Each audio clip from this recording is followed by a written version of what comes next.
بسم اللہ الرحمن الرحیم۔ السلام علیکم بی ایس کی طالبات، میں نے آپ کو اسائنمنٹس دی تھیں 5 گروپ بنا کے، تو بچوں نے ماشاءاللہ صحیح اسائنمنٹ بنائی، کچھ غلطیاں تھیں جس کا میں نے ذکر بھی کیا ہے۔ تو یہ جو گروپ تھا اور زہرا شفقت نے اپنی اسائنمنٹ بھیجی ہے، ان کو میں نے مرثیہ کے حوالے سے دیا تھا، تو یہ ماشاءاللہ بڑی اچھی اسائنمنٹ بنی ہوئی ہے۔ یہ جو میں نے آپ کو ٹاپک دیے تھے، یہ سارے کے سارے آپ کے مڈ ٹرم کے ایگزام تک کے یہ ٹاپکس تھے، ٹھیک ہے۔ یہی اسائنمنٹ آپ ایک دوسرے سے ایکسچینج کر لیں، ان کی اصلاح میں نے کر دی ہے، تو یہی آپ کے مڈ ٹرم کے ایگزام میں یہ سارا سلیبس یہ شامل ہے۔ یہ اسائنمنٹ میں آپ کو گروپ میں بھی شیئر کر دوں گی، اور یہاں بھی میں اس کو تھوڑا سا پڑھتی ہوں اور ساتھ آپ کو سمجھا بھی دیتی ہوں۔ تو یہ ہے مرثیہ کے لغوی معنی، ہیڈنگ کے ساتھ انہوں نے مینشن کیا ہوا ہے تمام اس کے جو پوائنٹس بنتے تھے۔ مرثیہ کے لغوی معنی ہے، مرثیہ عربی زبان کا لفظ رسا سے بنا ہے، جس کے لغوی معنی ہے مرنے والے کی تعریف و توصیف، ٹھیک ہے۔ عربی زبان میں رسا کہتے ہیں کہ مرنے والے کی تعریف کی جائے۔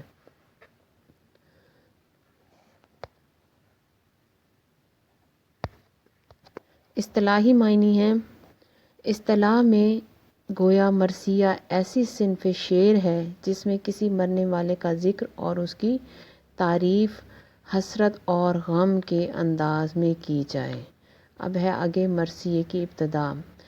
ابتدا میں مرثیے کی شکل، ٹھیک ہے، یہ ہیڈنگ ہے۔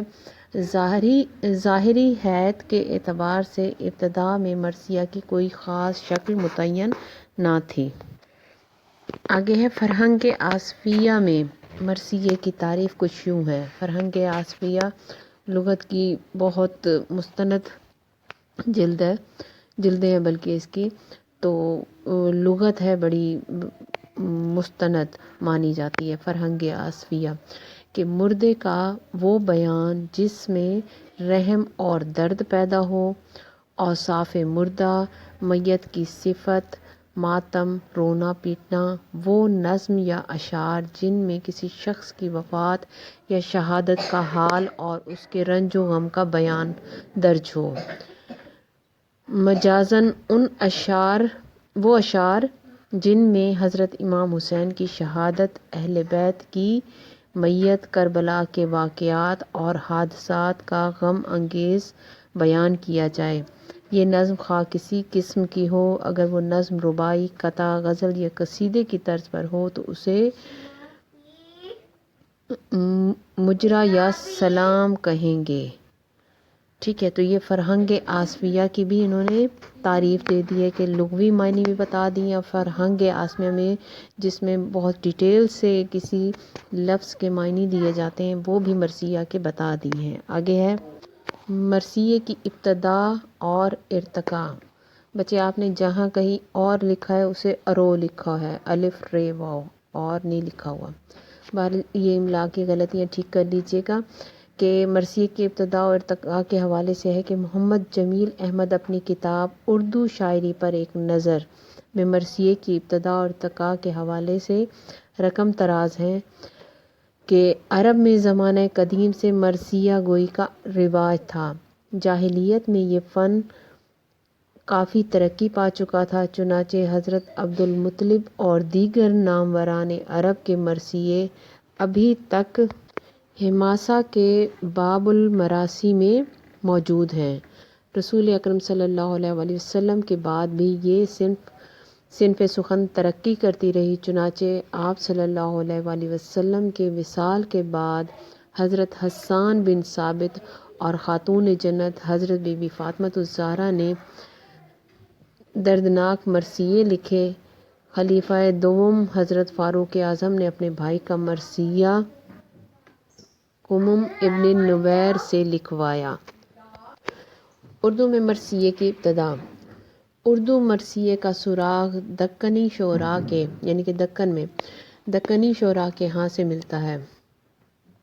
اردو میں مرثیے کی ابتدا دکن سے ہوئی۔ عادل شاہی اور قطب شاہی ریاستوں کے بانی اپنے امام باڑوں میں مرثیہ خوانی کرواتے تھے۔ بعد میں بھی 20 شاعروں نے مرثیے لکھے، ان میں آبرو، میر زاہد، مرزا رفیع سودا، خواجہ میر تقی میر، غلام حمدانی مصحفی، نذیر اکبر آبادی اور قائم چاند پوری وغیرہ کے نام اہم ہیں۔ شاہان اودھ لکھنؤ کا پرانا سمجھ لیں تو یہ ریاست کا نام تھا۔ شاہان اودھ لکھنؤ کے جو بادشاہ تھے ان کے دور میں بھی شیعت سے مراد شیعزم یا اہل تشیع کے جو افکار و نظریات ہیں ان کو بڑا فروغ حاصل ہوا۔ لکھنؤ میں شیعوں کی مخصوص رسوم اور عزاداری کے ساتھ مرثیہ گوئی کا رواج قدرتی تھا۔ قدرتی سے مراد یہ ہے کہ کہتے ہیں کہ ایران سے شیعہ عقائد کے لوگ، شیعہ مذہب کے لوگ جب لکھنؤ میں آئے تو یہاں کے نوابوں نے ان کی بڑی پذیرائی کی، اور سب سے زیادہ جو باڑے، امام باڑے بنائے گئے تھے وہ لکھنؤ میں بنے ہوئے تھے، اور وہاں شیعزم کو بڑا فروغ حاصل ہوا۔ میر ضمیر نے مرثیے کی ظاہری شکل متعین کر دی تھی اور اسے لکھنؤ کی نئی فضا کے مطابق بنا دیا۔ لکھنؤ چونکہ شاعری کے حوالے سے ایک دبستان ہے، وہاں بڑے بڑے شعراء پیدا ہوئے، اور وہ لوگ جو ہے وہ ظاہری حسن، حیت پرستی کے قائل تھے۔ الفاظ کا چناؤ ان کے ہاں بڑا اہم تھا۔ آپ کو میں نے اس میں غزل کے ارتقاء کے حوالے میں پس منظر جب بتایا تھا تو لکھنؤ کی خصوصیات بتائی ہوں گی غالباً، کہ لکھنؤ جو تھا اس میں شاعری جو تھی ایک مرصع کاری تھی۔ آتش کا شعر تھا کہ بندش الفاظ جڑنے سے نگوں کے کم نہیں، شاعری بھی کام ہے آتش مرصع ساز کا۔ مرصع ساز ہوتا ہے جو زیورات میں نگینی جڑتا ہے، تو الفاظ کا مناسب چناؤ کر کے اور اس کو اس ترتیب سے اشعار میں پیرونا جو ہے وہ ایک مرصع سازی کہلاتا تھا۔ تو یہ وہ فضا تھی جس میں مرثیے کو فروغ حاصل ہوا، اس لیے میر ضمیر جو تھے انہوں نے لکھنؤ کی اس جو شاعرانہ فضا سے فائدہ اٹھاتے ہوئے مرثیے کی ظاہری شکل جو ہے وہ متعین کر دی۔ دبیر اور انیس کا شمار اردو کے بڑے مرثیہ نگاروں میں ہوتا ہے۔ ٹھیک ہے، اردو کے جو مرثیہ نگاری ان کے حوالے سے مشہور ہے۔ مشہور کیا ہے کہ ان کا یہ کمال ہے کہ انہوں نے، انیس نے سوائے مرثیہ نگاری کے کوئی اور شعر لکھا ہی نہیں، اور آپ کو پتہ ہے کہ اردو میں مرثیہ نگاری جو ہے وہ مخصوص ہے واقعہ کربلا سے، حضرت امام حسین رضی اللہ تعالیٰ عنہ کی شہادت کے حوالے سے۔ تو میر انیس کا سارا کلام جو ہے وہ مرثیہ نگاری پر ہے، تو یہ بڑے مرثیہ نگار تھے۔ میر انیس کے مرثیہ نگاری کا شاہکار ہیں، ان کی زبان سادہ اور رواں ہے۔ میر دبیر کی زبان پرشکوہ اور فارسی عربی کی آمیزش ہے اس میں۔ خلیق اور یعنی اردو کے جو دو بڑے مرثیہ نگار ہیں ان میں میر انیس کا جو انداز ہے وہ سادہ اور رواں ہے، پڑھتے ہوئے کہیں انسان اٹکتا نہیں ہے، اور جو میر دبیر ہیں ان کی زبان پرشکوہ اور فارسی اور عربی کی اس میں آمیزش ہے، یعنی کہ الفاظ و تراکیب جو ہیں وہ بڑے سلیکٹڈ ہیں، اور ان کی عربی اور فارسی کی زبان کی آمیزش بھی ہے اس میں اردو میں۔ خلیق اور ضمیر اور انیس و دبیر کی باہمی مسابقت سے مرثیے کو بڑی ترقی ملی۔ بچے آپ نے یہ لکھ لیا لیکن اس کی وضاحت آپ کو خود بھی نہیں کرنی آئی کہ یہ انیس اور دبیر یہ دو فارسی کے مرثیہ نگار تھے، اور ادھر سے خلیق اور ضمیر، ان کی معاصرانہ چشمک تھی۔ معاصرانہ چشمک سے مراد یہ ہے کہ دونوں، یہ خلیق اور ضمیر ایک عصر کے تھے، ایک عہد کے تھے، اور انیس اور دبیر بھی۔ تو کچھ لوگ میر انیس کے ساتھ تھے اور کچھ میر دبیر کے، تو بڑے شعراء میں یہ معاصرانہ چشمک جو ہے وہ ہماری ادبی روایت میں رہی ہے کہ بڑے بڑے شعراء کے، کیونکہ وہ استاد شعراء ہوتے تھے اور ان کے جو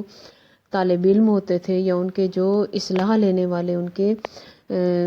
شاگرد ہوتے تھے، تو وہ اپنے استاد کو بڑھا چڑھا کر بیان کرتے تھے۔ تو اسی طرح جب یہ مسابقت کا ماحول بن جائے، مقابلے کا، موازنے کا، تو اس ماحول میں کیا ہوتا ہے کہ ارتقاء بہت تیزی سے ہوتا ہے، فکری لحاظ سے ہو، فنی لحاظ سے ہو، کسی بھی حوالے سے ہو، تو وہ ارتقائی ماحول بن جاتا ہے کہ ایک دوسرے سے بڑھ کر کرنے کی کوشش میں ہر چیز جو ہے وہ امپروو ہوتی چلی جاتی ہے۔ تو مرثیے کو یہ ایک قدرتی ایسا ماحول ملا کہ ایک تو وہ علم و ادب کا خالص دور تھا، دوسرا یہ بڑے بڑے شعراء کی اپنی ایک گروہ بندی کی بنا پر جو مسابقت اور جو مقابلہ بازی تھی اور ایک دوسرے سے آگے بڑھ کر نکلنے کی جو خواہش تھی، اسی بنا پر لاشعوری طور پر یا اس کو مرثیے کو فروغ حاصل ہوا۔ ٹھیک ہے، آگے ہے چند مرثیہ نگار: دلو رام کوثری، جمیل مظہری، ڈاکٹر صفدر حسین، صبا اکبر آبادی، نسیم امروہوی اور جوش ملی آبادی۔ یہ یعنی کہ چند بڑے مرثیہ نگار ہیں جنہوں نے مرثیے لکھے ہیں، یعنی کہ ان کی اور شاعری بھی ہے۔ جس طرح انیس اور طبیر جو تھے یہ خالصتاً مرثیہ نگار ہی تھے، مرثیہ نگاری پر ان کی شاعری تھی، لیکن یہ بڑے بڑے نام جو ہیں انہوں نے بھی شاعری میں بڑا کام کیا ہے۔ اب جو مرثیہ کے اس کو ایک شکل دی تھی، اس میں مرثیہ کے اجزاء ہیں۔ مرثیہ کے موضوع کے اجزاء جو ہیں یہ آپ نے یہ آبجیکٹو میں ضرور آتا ہے، تو اس کے اجزاء آپ دیکھتے جائیں۔ نمبر 1 ہے چہرہ یا تمہید، یعنی کہ پہلا جو حصہ ہوتا ہے اس کو چہرہ یا تمہید کہتے ہیں۔ ایک طویل نظم ہوتی ہے مرثیہ،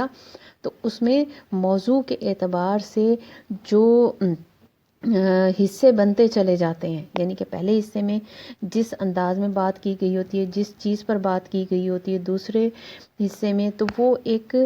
اس کے موضوع بنتے چلے جاتے ہیں۔ تو پہلا موضوع جو ہے وہ تمہیدی ہوتا ہے، ظاہر ہے ہر بات کے بیان کرنے کے لیے ایک تمہید باندھی جاتی ہے، تو اس کو چہرہ یا سراپا بھی چہرہ کہتے ہیں یا تمہید کہتے ہیں۔ دوسرا ہوتا ہے سراپا، تیسرا ہے رخصت، ٹھیک ہے، چوتھا ہے آمد، پانچواں ہے رجز، چھٹا ہے رزم، ساتواں ہے شہادت، آٹھواں ہے بین یعنی کہ بین کرنا، رونا دھونا، نوواں ہے سلام یا دعا۔ ٹھیک ہے، تو یہ آپ نے یہ ذہن میں رکھنا ہے کہ مرثیے کے موضوع کے اعتبار سے جو اجزاء ہیں وہ 9 ہیں۔ ٹھیک ہے، چہرہ، سراپا، رخصت، آمد، پانچواں رجز، چھٹا رزم، ساتواں شہادت، آٹھواں بین اور نوواں سلام یا دعا۔ اب موضوع کی تھوڑی سی ڈیٹیل بھی ہے کہ پہلا چہرہ یا تمہید کسے کہتے ہیں؟ چہرہ یا تمہیدہ سے مرثیے کا آغاز کیا جاتا ہے۔ طلوع آفتاب، ہواؤں کے چلنے کے مناظر، بہار کا منظر، پھولوں کے کھلنے اور قدرتی مناظر کی تصویر کشی کی جاتی ہے۔ ٹھیک ہے، یہ جو پہلا حصہ ہے، اگر آپ کو بچے یاد ہو تو فرسٹ ایئر میں آپ نے ایک نظم پڑھی ہوگی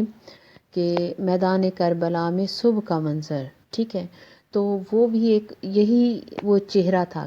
وہ میر انیس کے مرثیے کا ابتدائی حصہ لیا گیا تھا کہ میدان کربلا میں صبح کیسے طلوع ہوتی ہے اور وہ صبح کی خوبصورتی، اس میں آپ نے پڑھا ہوگا کہ وہ شبنم کی جو موتی تھے، قطرے تھے، وہ ان سے گوہرہائے آبدار بھی شرماتے تھے، اور وہ جھوم جھوم کے ہواؤں کا چلنا اور ایسے خوبصورت اس سے فلک بھی جو شرما رہا تھا، کائنات کی دوسری خوبصورتی اس کے سامنے شرمندہ تھی، جو میدان کربلا میں اس وقت صبح کا طلوع ہونا تھا۔ تو وہ آپ نے وہ پڑھا، وہ شاعری کی مرثیے کا وہ ابتدائی حصہ تھا۔ دوسرا حصہ ہے سراپا یا ماجرا بھی کہتے ہیں۔ تو اس مرثیے کے اس حصے میں مرثیہ نگار حضرت امام حسین اور ان کے رفقا کی شہادت اور بہادری اور ان کی مظلومیت، یعنی کہ ان پر جو ظلم ڈھائے گئے تھے تو ان کی جو کیفیت تھی ان کا نقشہ کھینچتا ہے۔ ٹھیک ہے، تو اس میں اس کو سراپا کہتے ہیں۔ اگلا آتا ہے رخصت۔ رخصت کے اس حصے میں مرثیہ نگار حضرت امام حسین اور ان کے رفقا میں سے کسی ایک کے میدان جنگ میں جانے کا منظر پیش کرتا ہے۔ اس منظر میں غم کے بادل چھائے ہوتے ہیں اور عزیز و اقربا کے چہرے اداس اور ملول ہوتے ہیں، یعنی کہ میدان کربلا میں پہنچ گئے اور ظاہر جنگ کا ایک پورا وہ منظر کشی ہوتی ہے، تو کس طرح ابتدا میں جو لوگ جنگ کے لیے آگے جاتے ہیں تو وہ رخصت کا وقت ہوتا ہے اور اس وقت وہ بہت زیادہ غم اور اندوہ کا عالم ہوتا ہے، تو اس کا بیان جو ہے وہ اس قدر ہوتا ہے کہ پڑھنے والے یا سننے والوں پر بھی ایک رکت طاری ہو جاتی ہے۔ چوتھا ہے آمد۔ آمد مرثیے کے اس حصے میں حضرت امام حسین میدان جنگ میں تشریف لاتے ہیں، تو اس وقت شاعر جو منظر کشی کرتا ہے اسے آمد کہتے ہیں۔ اس حصے میں حضرت امام حسین کا خطابیہ انداز دکھایا جاتا ہے۔ ٹھیک ہے کہ مرثیہ کا یہ وہ حصہ ہے کہ جہاں حضرت امام حسین میدان جنگ میں پہنچتے ہیں اور وہ جس شان سے وہاں تشریف لاتے ہیں، جس کر و فر سے اور جس جلال سے وہاں وہ تشریف لاتے ہیں اور جس طرح وہ مخالفین کو مخاطب کرتے ہیں، تو اس کا وہ کون سا آپ شعر پڑھتے ہیں، کس شعر کی آمد ہے کہ رن کانپ رہا ہے، رن ایک طرف چرخ کہن کانپ رہا ہے، کہ وہ ایسے بہادری اور دلیری سے اور بڑی شجاعت کے ساتھ اس میدان میں داخل ہوتے ہیں کہ ان کا وہ چہرے کا جلال اور ان کی تمکنت دیکھ کر ہی مخالفین کے حوصلے پست ہو جاتے ہیں، اور حضرت امام حسین کا وہ کہتے ہیں کہ انداز خطابیہ ہوتا ہے، یعنی کہ وہ خطاب کر رہے ہوتے ہیں، ان کو مخاطب کر رہے ہوتے ہیں۔ اگلا ہے رجز۔ رجز سے مراد وہ 2 اشعار ہوتے ہیں جو جنگ شروع ہونے سے پہلے پڑھے جاتے ہیں۔ اس میں اس کردار کو اس کے ہیرو کے انداز میں پیش کیا جاتا ہے، وہ اس میں اپنے خاندان اور اپنی شجاعت اور بہادری کا تذکرہ فخریہ انداز میں کرتا ہے۔ ٹھیک ہے، رجز پڑھنا، یہ 2 اشعار ہیں جو جنگ شروع ہونے سے پہلے پڑھے جاتے ہیں، اور اس میں کیا ہوتا ہے کہ اپنے وہ جو کردار کو ہیرو کے انداز میں پیش کیا جاتا ہے، جو لیڈ کر رہا ہوتا ہے۔ حضرت امام حسین کی ظاہر ہے وہ اس قافلے کو، اس لشکر کو لیڈ کر رہے تھے، تو ان کو اس طرح پیش کیا جاتا ہے کہ وہ بہت بڑے ہیرو تھے بھی صحیح، ہیں بھی صحیح، تو اس کے ساتھ وہ اپنی اس بہادری کا ذکر جو کرتا ہے اس میں بڑا فخر ہوتا ہے۔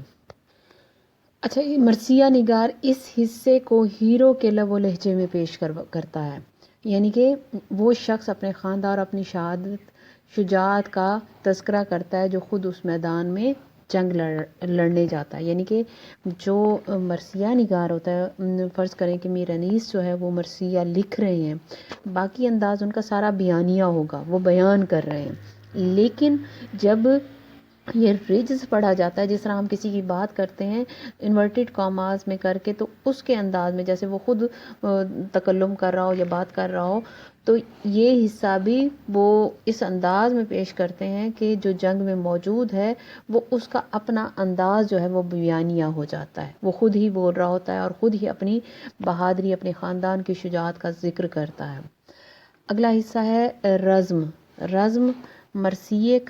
کے اس حصے میں میدان جنگ کا منظر پیش کیا جاتا ہے، اس میں تلواروں کی چمک، تیروں کی سرسراہٹ، نیزوں کی چبھن اور برچھیوں کی بھرمار کا نقشہ اس انداز میں کھینچا جاتا ہے کہ جنگ خود آنکھوں کے سامنے، جنگ کا منظر